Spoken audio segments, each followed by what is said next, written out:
Hello everyone. आज की class में हम बात करने वाले हैं आपके नेत्र रोगों में सबसे पहले रोग आते हैं संधि के। ये जो सिलेबस के अकॉर्डिंग लिखा हुआ है ऐसे एक-एक करके पहले संधि वर्त में इस तरीके से अपन पढ़ेंगे। तो सबसे पहले आते हैं आपके संधिगत विकार। हम नेत्र रोगों की संख्या पढ़ चुके हैं और वहाँ हमने डिस्कस किया था कि संधिगत रोग कितने होते हैं। आचार्य चरक सुश्रुत बोलो या भागवत बोलो, दोनों के ही कितने होते हैं? 9 होते हैं। अब 9 में आप इसका कोटेशन याद करने की कोशिश कीजिएगा। 2 मार्क्स में क्वेश्चन आता है संधिगत रोगों के नाम बताइए। तो कोटेशन या नाम एक ही बात है वैसे तो, क्योंकि कोटेशन में अलग से कुछ है नहीं, सिर्फ नाम ही नाम है। तो पूया, अलस, उपनाह, चारों प्रकार के स्राव, पर्वणिका, अल्जी, कृमि ग्रंथि विज्ञा रोगा संधिगता नवा, यानी कि ये 9 प्रकार के संधिगत रोग होते हैं। एक एक करके हम सबको पढ़ेंगे, ठीक है। तो देखिए, ये पहले हम डिटेल पढ़ लेते हैं, फिर उसके बाद इनकी बात करेंगे। तो यहाँ पे जो आपके 9 प्रकार के संधिगत रोग हैं वो लिखे गए हैं, जिनमें सबसे पहला रोग आता है आपका पूया अलस।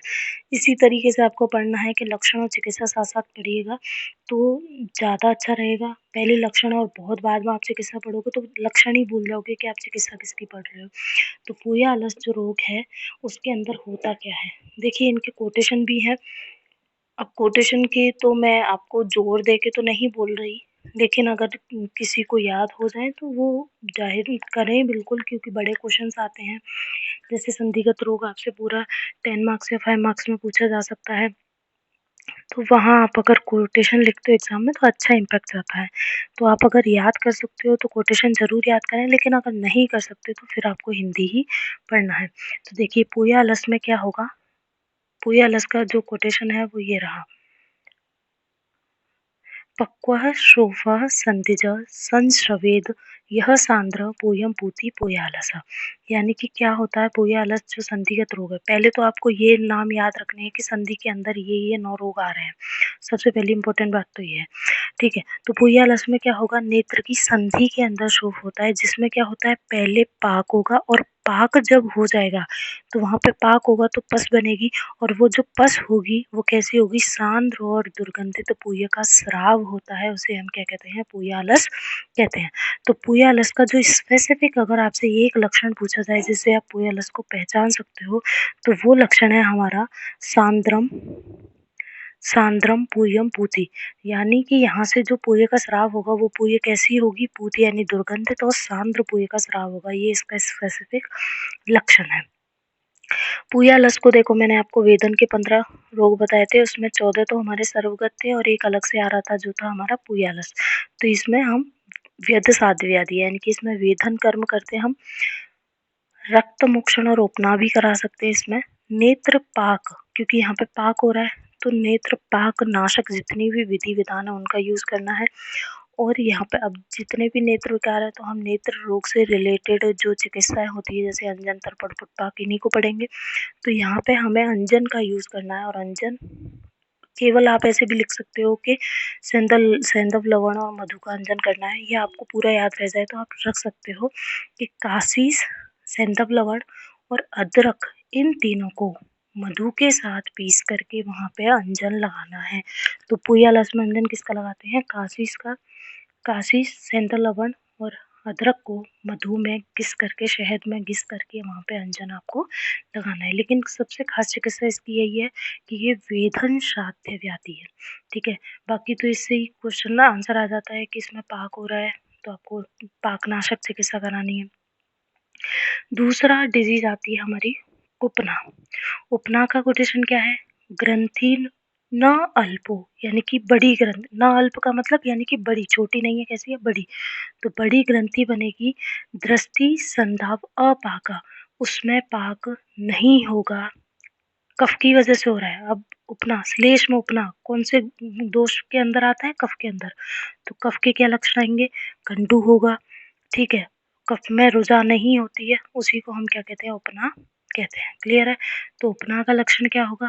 नेत्र की संधि में। अब श्लेष्म उपना कौन से दोष के अंदर पढ़ा था हमने? कफज साध्य व्याधि है ये, ठीक है। तो यहाँ पे बड़े आकार की पाक रहित, क्योंकि कफ में पाक नहीं होगा, पाक हमेशा पित्त की वजह से होता है। तो बड़ी ग्रंथि बनती है, उसमें कंडू होगी और वेदना नहीं होगी, उसको हम क्या कहते हैं? उपना कहते हैं। और उपना को हमने क्या कहाँ पढ़ा था? भेदन के जो 5 रोग पड़े थे उसके अंदर पढ़ा था। तो ये भेदन साध्य व्याधि है। और करना क्या है, जैसे ही हमने उपना का भेदन कर दिया, श्लेष्म उपना का भेदन कर दिया, तो भेदन करने के बाद पिप्पली, मधु और सैंधव लवण से वहाँ पे क्या करना है, प्रतिचारण कह लो या वहाँ पे जैसे घर्षण करना हो गया उस तरीके का करना है। और उपना कफ की वजह से हो रहा है, कफ के लिए स्वेदन कर्म बेस्ट है। तो वहाँ पे हमें पहले स्वेदन कराना है और फिर हम भेदन कैसे करेंगे, व्रीहि मुख से भेदन करेंगे। ये मैंने आपको जब चिकित्सा के अकॉर्डिंग क्लासिफिकेशन पढ़ाया था तब भी बता दिया था। फिर उसके बाद आता है पर्वणी। अब पर्वणी का आपको याद रखना है क्योंकि यही पीसीटी में पूछा जाता है ये क्वेश्चन। नाम दे दिया जाता है ताम्रा, तन्वी, दाह, शूलोपपन्ना, केवल इतना आ जाएगा। फिर आपको पहचानना है कि ये पर्वणी है, अलजी है, कौन सा है। तो वहाँ आपको याद रखना है ताम्रा, तन्वी, दाह, शूलोपपन्ना, रक्ता, गेया, पर्वणी, व्रत, शोभा। लेकिन ये जब भी रोग पढ़ा करो आप, तो सबसे पहले आपको ये याद करना है कि पर्वणी को आपने कौन से दोष के अंदर पढ़ा था, रक्तज में पढ़ा रहा था। रक्तज का भी कौन सा है, ये साध्य है। ठीक है। तो दूसरी बात, कहाँ पर होता है, ये कौन सी संधि में होता है, शुक्ल कृष्ण संधि में होता है।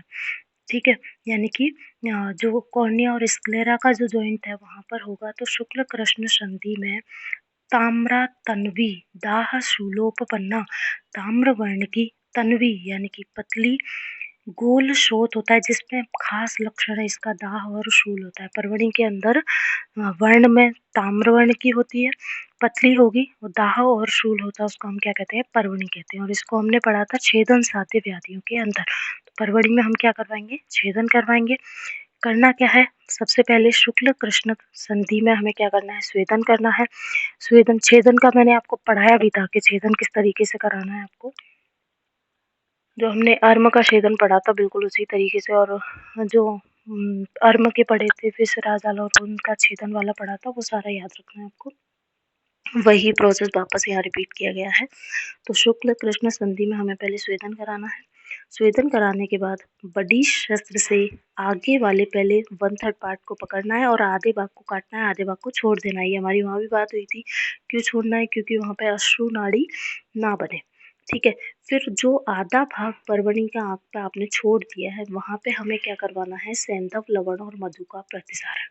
अब देखिए यहाँ पे अलग अलग अंजन, लवण, प्रतिसारण वो सब आएगा, लेकिन अगर एग्जाम में आपको कुछ नहीं आता है तो पूरे आँख के रोगों में आप सैंधव लवण और मधु का प्रतिसारण लिख सकते हो। ठीक है। फिर आता है अलजी। अलजी में सारे के सारे लक्षण वही होंगे जो पर्वणी के अंदर होते हैं, बस कितना सा अंतर होता है, जैसे पर्वणी क्या थी, पतली, अलजी क्या होगी, मोटी, केवल इतना अंतर, और कोई अंतर नहीं है। सारे लक्षण इसके पर्वणी के समान ही होंगे। तो अलजी में शुक्ल कृष्ण संधि में मोटा शोफ होता है पर्वणी के समान। ठीक है ना। और ये कैसी व्याधि है, असाध्य व्याधि है। क्लियर है। फिर उसके बाद आता है कृमि ग्रंथि। कृमि ग्रंथि में क्या होगा, अब दूसरा याद कहाँ क्या रखना है कि कृमि आंख में कहाँ पड़ेंगे, तो वर्त्म और जो पक्ष में यानी कि आई लेशेस और आईलिड वाले रीजन में। दूसरा आईलिड जहाँ स्क्लेरा पे कवर होती है।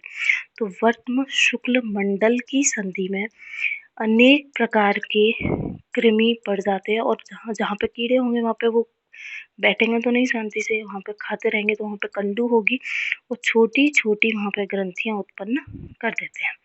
उसको हम क्या कहते हैं, कृमि ग्रंथि कहते हैं। अलजी का याद रखना है, हमने पढ़ा था, अलजी याद करो कहाँ पढ़ाया था मैंने आपको, पान जो ट्रिक बताई थी शस्त्रकृत वाले में। ठीक है। तो सन्निपातज असाध्य की ट्रिक बताई थी मैंने, पान, तो उसकी ये क्या थी, असाध्य, इसीलिए हमने इसकी क्या नहीं पढ़ी, चिकित्सा।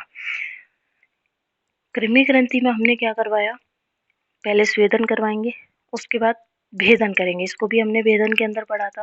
भेदन करवाने के बाद लेखन करवाना है इसका, और लेखन के बाद हमें क्या करना है, वहाँ पे प्रतिसारण करना है, रस क्रिया करनी है। तो एक सेकेंड,